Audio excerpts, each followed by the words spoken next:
watch this topic in Hindi, skip the video to 3 minutes and 1 second.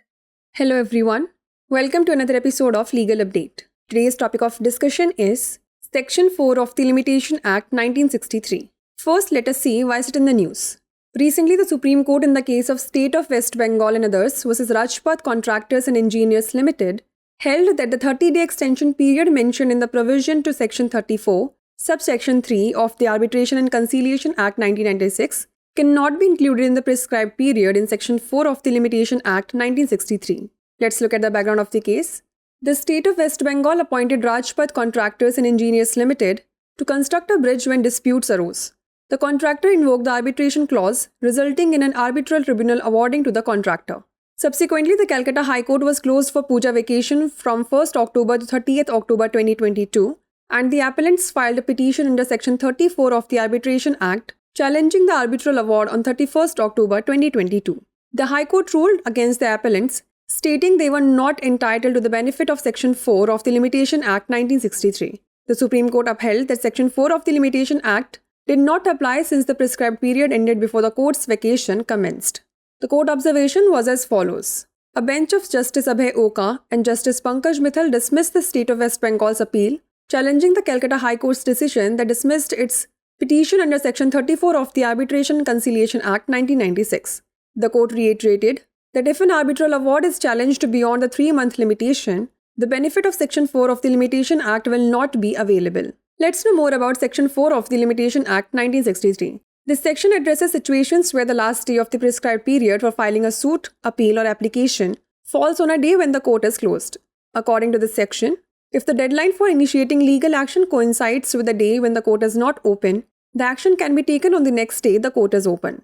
Essentially, it extends the deadline to the next working day of the court, providing relief to those who might otherwise miss critical filing deadlines due to holidays or other court closures. Let's now discuss a case law related to it. Harishankar Bhattacharya Ji versus Subodh Kumar Banerjee 1964. The Supreme Court emphasized that Section 4 of the Limitation Act explicitly provides that if the prescribed period for any legal action expires on a day when the court is closed, the action can be taken on the day the court reopens. Before we wrap up, here's a question for you. Which section of the Limitation Act 1963 addresses the situation where the last day for filing a suit, appeal or application falls on a day when the court is closed? Section 3, Section 4, Section 5 or Section 6? Send the answer to this question in the comment section. Like, share and subscribe for more such content. नमस्कार, legal update programme में आपका स्वागत है। आज हमारी चर्चा का विषय है परिसीमा अधिनियम 1963 की धारा 4।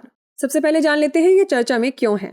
हाल ही में सुप्रीम कोर्ट ने पश्चिम बंगाल राज्य एवं अन्य बनाम Rajpath contractors and engineers limited के मामले में माना कि मध्यस्थता और सुलह अधिनियम 1996 की धारा 34 उपधारा 3 के प्रावधान में उल्लिखित 30 दिवसीय विस्तार अवधि को परिसीमा अधिनियम 1963 की धारा 4 में निर्धारित अवधि में शामिल नहीं किया जा सकता है। चलिए जान लेते हैं मामले की पृष्ठभूमि। पश्चिम बंगाल राज्य ने पुल निर्माण के लिए Rajpath contractors and engineers limited को नियुक्त किया था। जब विवाद उत्पन्न हुआ तो ठेकेदार ने मध्यस्थता के खंड का सहारा लिया, जिसके परिणाम स्वरूप मध्यस्थ न्यायाधिकरण ने ठेकेदार के पक्ष में निर्णय दिया। इसके बाद कलकत्ता उच्च न्यायालय 1 अक्टूबर से 30 अक्टूबर 2022 तक पूजा अवकाश के लिए बंद कर दिया गया और अपीलकर्ताओं ने मध्यस्थता अधिनियम की धारा 34 के तहत एक याचिका दायर की, जिसमें 31 अक्टूबर 2022 को मध्यस्थता अवार्ड को चुनौती दी गई। उच्च न्यायालय ने अपीलकर्ताओं के खिलाफ फैसला देते हुए कहा कि वे परिसीमा अधिनियम 1963 की धारा 4 के लाभ के हकदार नहीं है। सर्वोच्च न्यायालय ने माना कि परिसीमा अधिनियम की धारा 4 लागू नहीं होती क्योंकि निर्धारित अवधि न्यायालय की छुट्टी शुरू होने से पहले ही समाप्त हो गई थी। न्यायालय के अवलोकन की बात करें तो न्यायमूर्ति अभय ओका और न्यायमूर्ति पंकज मित्तल की पीठ ने पश्चिम बंगाल राज्य की अपील को खारिज कर दिया, जिसमें कलकत्ता उच्च न्यायालय के फैसले को चुनौती दी गई थी, जिसमें मध्यस्थता और सुलह अधिनियम 1996 की धारा 34 के तहत उसकी याचिका खारिज कर दी गई थी। न्यायालय ने दोहराया कि यदि मध्यस्थता निर्णय को 3 महीने की समय सीमा से आगे चुनौती दी जाती है तो परिसीमा अधिनियम की धारा 4 का लाभ उपलब्ध नहीं होगा। आगे जान लेते हैं परिसीमा अधिनियम 1963 की धारा 4 के बारे में। यह धारा उन स्थितियों पर विचार करता है जहां वाद, अपील या आवेदन दायर करने की निर्धारित अवधि का अंतिम दिन उस दिन पड़ता है जब अदालत बंद होती है। इस धारा के अनुसार यदि कानूनी कार्रवाई शुरू करने की समय सीमा उस दिन से मेल खाती है जब अदालत खुली नहीं होती है तो कार्रवाई अदालत के खुले रहने के अगले दिन की जा सकती है। अनिवार्य रूप से यह न्यायालय के अगले कार्य दिवस तक समय सीमा को बढ़ा देता है, जिससे उन लोगों को राहत मिलती है जो अन्यथा छुट्टियों या अन्य न्यायालय बंद होने के कारण महत्वपूर्ण फाइलिंग समय सीमा से चूक जाते हैं। चलिए जान लेते हैं इससे जुड़े एक निर्णय विधि के बारे में। हरिशंकर भट्टाचार्य बनाम सुबोध कुमार बनर्जी 1964। सर्वोच्च न्यायालय ने इस बात पर जोर दिया कि परिसीमा अधिनियम की धारा 4 में स्पष्ट रूप से प्रावधान है कि यदि किसी कानूनी कार्रवाई के लिए निर्धारित अवधि उस दिन समाप्त हो जाती है जिस दिन अदालत बंद हो, तो कार्रवाई उस दिन की जा सकती है जिस दिन अदालत पुनः खुलेगी। आइए अब नोट कर लेते हैं अभ्यास प्रश्न। परिसीमा अधिनियम 1963 की कौन सी धारा उस स्थिति को संबोधित करती है जहां मुकदमा, अपील या आवेदन दायर करने की अंतिम तिथि उस दिन होती है जब अदालत बंद होती है?